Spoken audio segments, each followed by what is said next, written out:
Day 17, Eyes of Evangelism.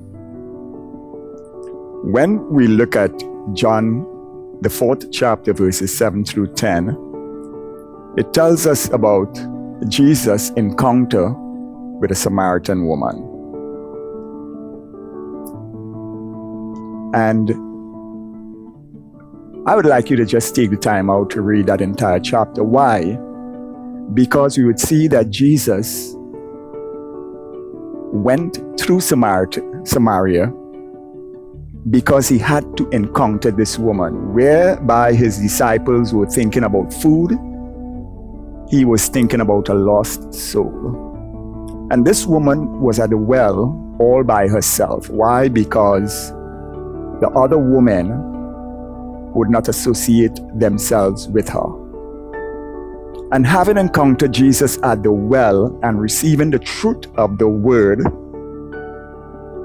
this woman, who was an outcast in the village, left what was most precious to her: water. She had walked many miles to get water from that well, and having encountered Jesus, left what was most important to her, the water, to run right back to the village that the people didn't care about her, to share the good news with them.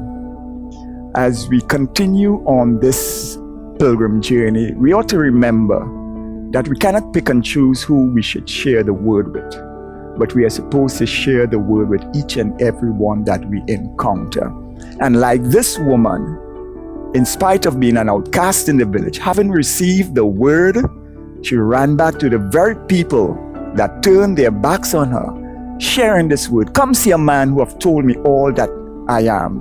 Isn't he not the Christ? And because of this woman, the greatest revival at that time took place in Samaria. A lost woman, a woman who was an outcast.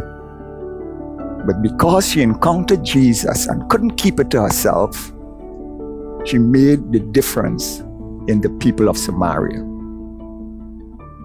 Father, I pray, O God, that even as your word go forth, that your word, O God, would go forth with power, O God, bringing conviction, bringing salvation, bringing transformation in the lives of your people.